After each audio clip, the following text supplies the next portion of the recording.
মাশাআল্লাহ, জাযাকাল্লাহ, শুকরিয়া। ভাই মোহাম্মদ সালমান সাহেবকে এ পর্যায়ে কোরআন ও হাদিস থেকে আবারও আলোচনা রাখবেন বিশিষ্ট ইসলামী চিন্তাবিদ, আন্তর্জাতিক খ্যাতি মুফাসসির কোরআন হাফেজ হযরত মাওলানা গোলাম মোস্তফা। আমি হযরতকে কোরআন ও হাদিস থেকে তার মূল্যবান ওয়াজ ফরমানোর জন্য সবিনয় অনুরোধ জানাচ্ছি।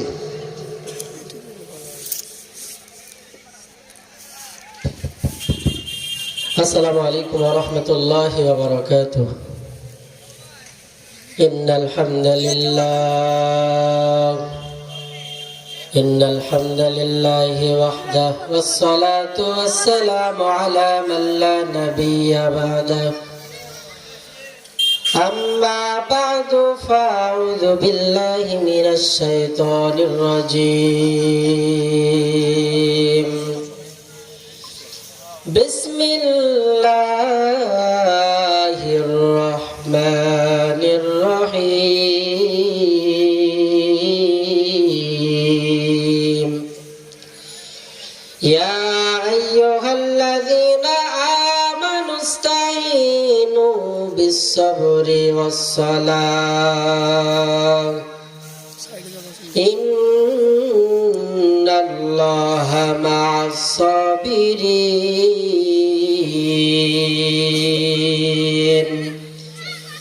وقال النبي صلى الله عليه وسلم الصلاة معراج المؤمن أو كما قال النبي عليه الصلاة والسلام.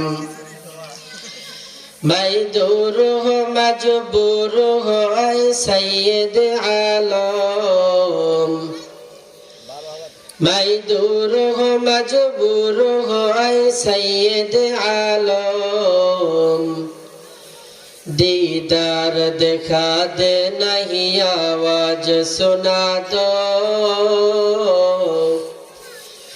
दीदार दिखा दे नहीं आवाज सुना दो.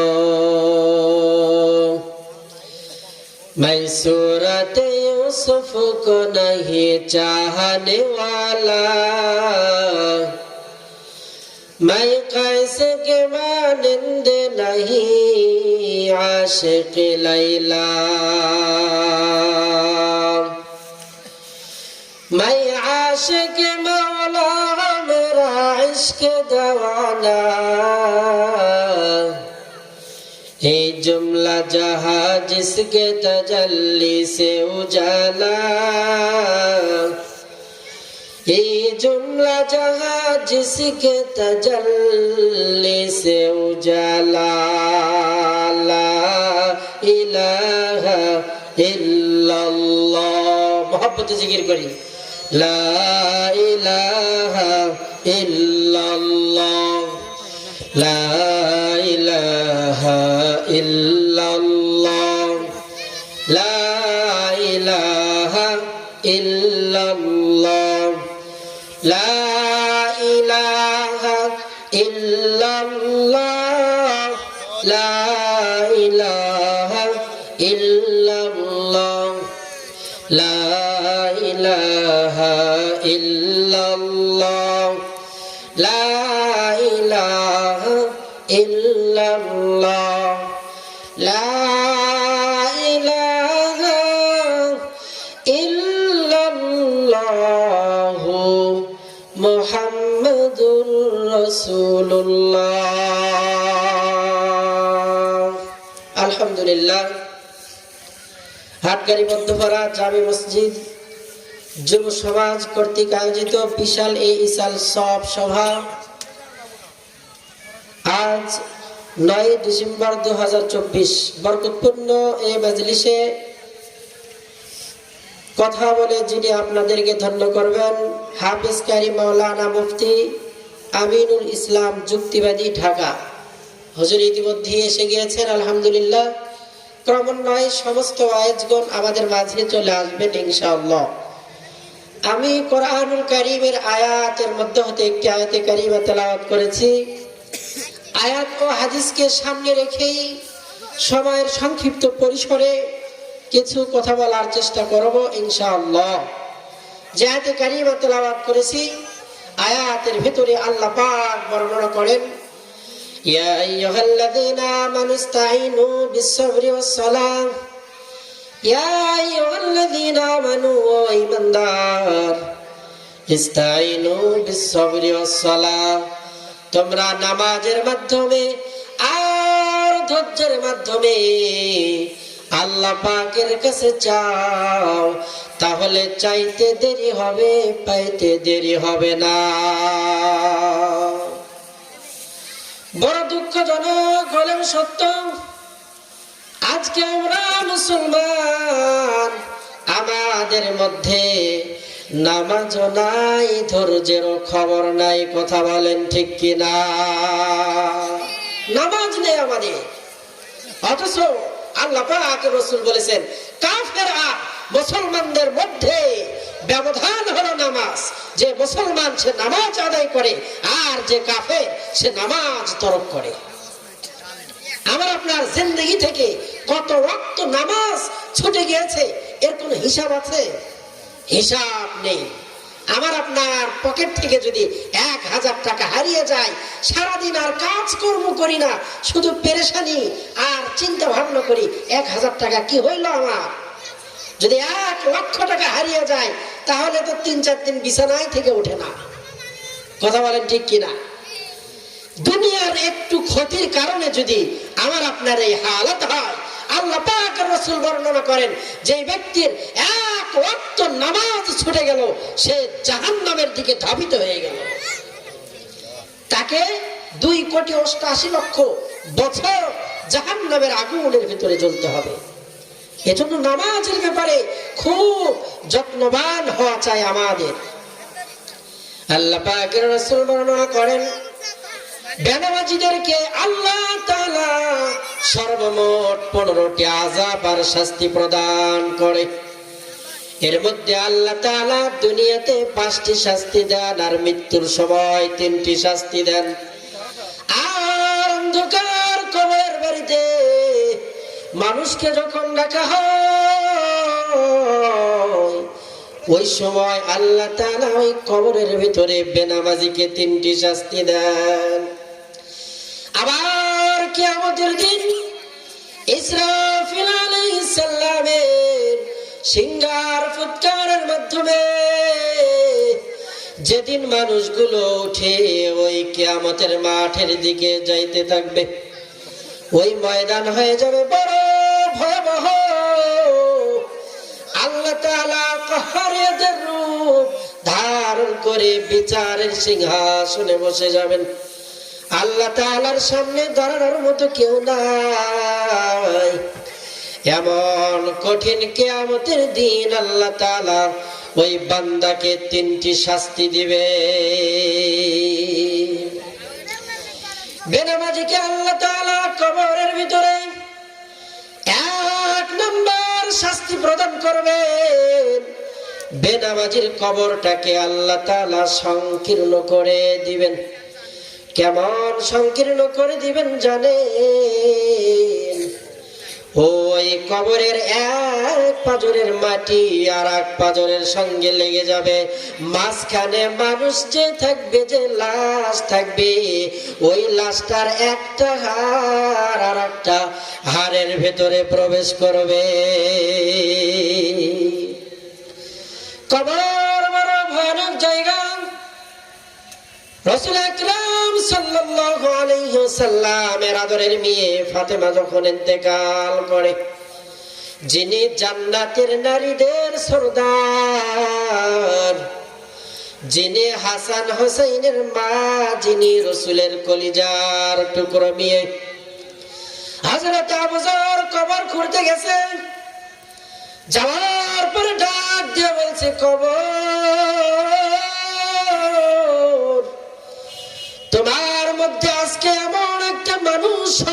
যাবে রে। যেই মহিলাটা আল্লাহ পাকের হাবিব জনাবে মুহাম্মদ সাল্লাল্লাহু আলাইহি ওয়াসাল্লামের কলিজার টুকরো মেয়ে।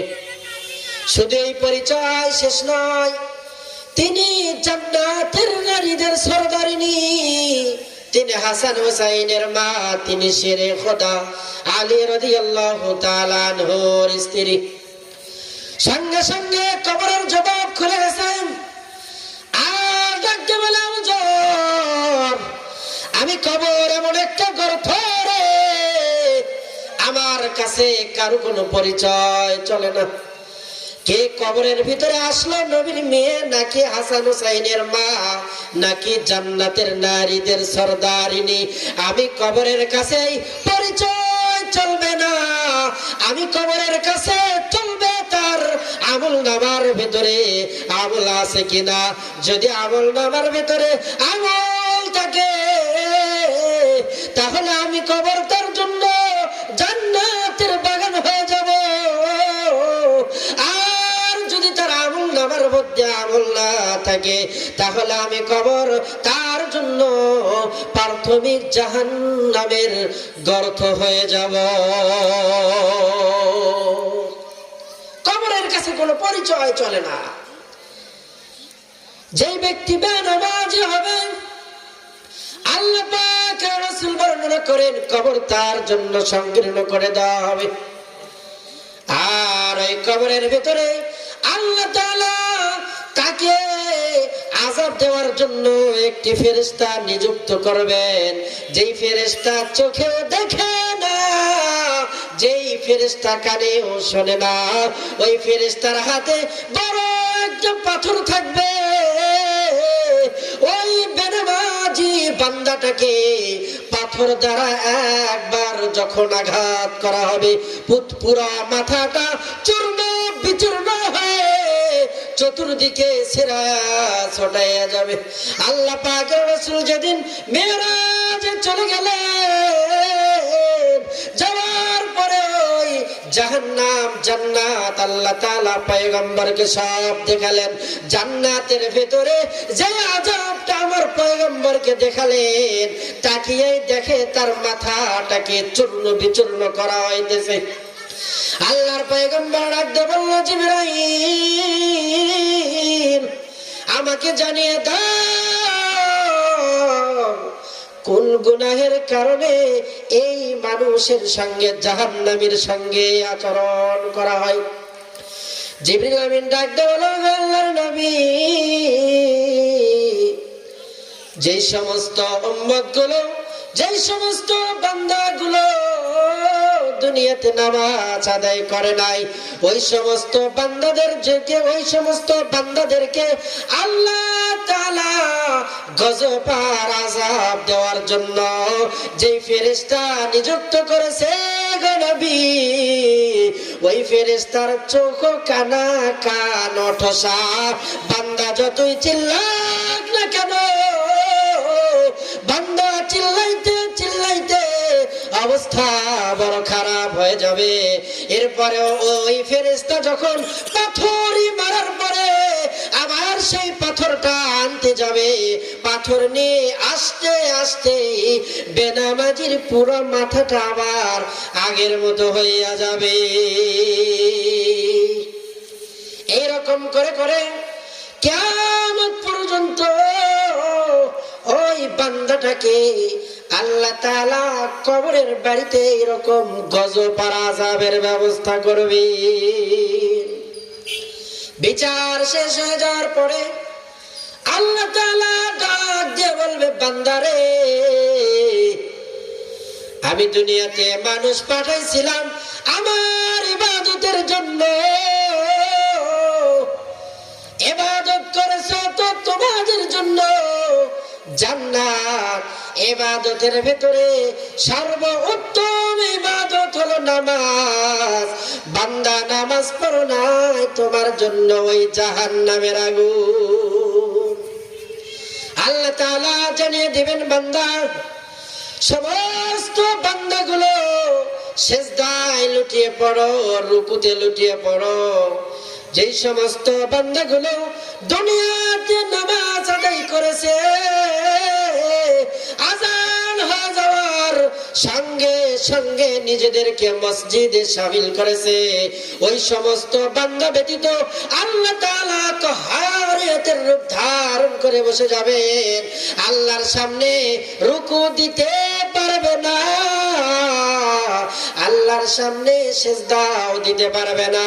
আল্লাহ তাআলা বড় রাগান্বিত হয়ে যাবে, আর গজবের ফেরেশতাদেরকে ডাক দিয়ে বলবে, গজবের ফেরেশতারা রে, এই বান্দাগুলো দুনিয়াতে নামাজ আদায় করে নাই, যদি দুনিয়াতে নামাজ আদায় করতো তাহলে তারা আজকে রুকু দিতে পারতো, যদি দুনিয়াতে নামাজ আদায় করতো তাহলে আজকে তারা সিজদা দিতে পারতো, তারা নামাজ আদায় করে নাই, এই বিচারে তারা ধরা খেয়ে গেছে।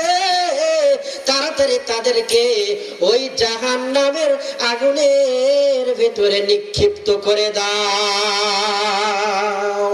এজন্য নামাজ আদায় করতে হবে, নামাজ ছাড়া জান্নাতে যাওয়ার ভিন্ন কোনো রাস্তার পথ নেই, নামাজ ছাড়া ভিন্ন কোনো রাস্তার পথ জান্নাতে যাওয়ার নেই। যে ব্যক্তি নামাজ আদায় করবে না, যে ব্যক্তি নামাজ আদায় করবে না, ওই ব্যক্তির জন্য আল্লাহ পাক কবরের ভিতরে এমন সুবিশাল একটা সাপ নিযুক্ত করবেন। আল্লাহর নবী বিশ্বনবী বর্ণনা করেন যে সাপটা এত বড়, এত বড়, ওই সাপের চোখের দিকে যখন বেনামাজি তাকাবে, তাকানোর পর তাকিয়ে দেখবে সাপের দুইটা চক্ষু দিয়ে আল্লাহ তাআলা আগুনের অগ্নিশিখা বের করে দিচ্ছে। তার হাতগুলো হবে বড় বড়, কত বড়, একদিনের রাস্তার সমান হবে তার হাত। তার চেহারাটা হবে এত সুবিশাল, এই দিক থেকে তাকাইলে তার শেষ কোথায় বান্দার নজরে পড়বে না।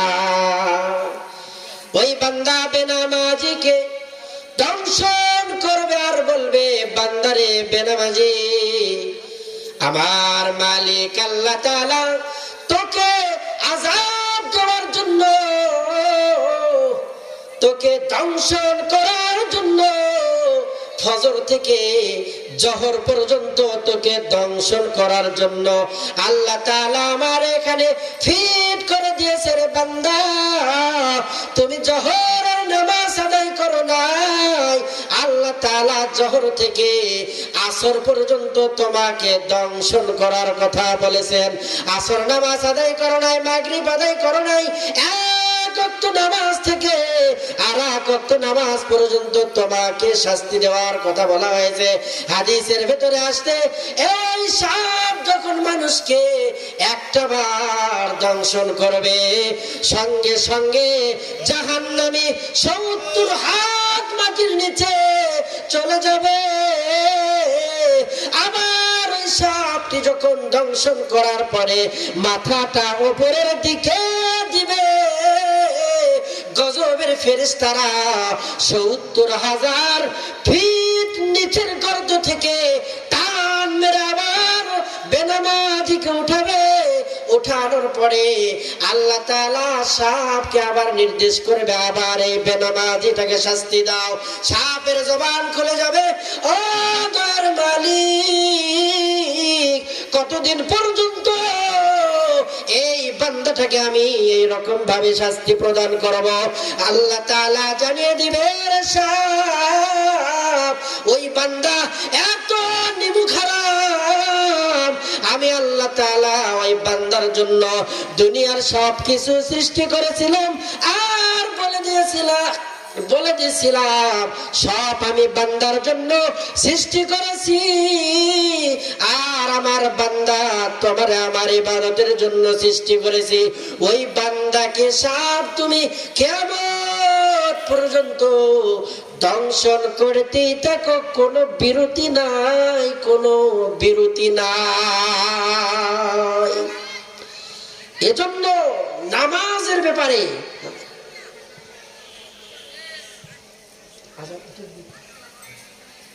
এজন্য নামাজের ব্যাপারে খুব যত্নবান হওয়া চাই। আসবে মরণ কখন কোথায় কারো জানা নাই, জানাজার নামাজের আগে নামাজ পড়ো ভাই, তোমার জানাজার নামাজের আগে নামাজ পড়ো ভাই। আসবে মরণ কখন কোথায় কারো জানা নাই, আসবে মরণ কখন কোথায় কারো জানা নাই, জানাজার নামাজের আগে নামাজ পড়ো ভাই, তোমার জানাজার নামাজের আগে নামাজ পড়ো ভাই। মরণ কখন আসবে জানা নেই, এজন্য আজ থেকে, এখন থেকে, ফজর থেকে আমাদের নামাজ যাতে কাজা না হয়, সকলের নামাজ বা জামাত আদায় করতে পারবো তো ইনশাআল্লাহ? ইনশাআল্লাহ বলে ইনশাআল্লাহ। আল্লাহ তাআলা আমাদের সবাইকে তৌফিক দান করেন। ওয়া মা তৌফিকি ইল্লা বিল্লাহ। আসসালামু আলাইকুম ওয়া রাহমাতুল্লাহি ওয়া বারাকাতুহু।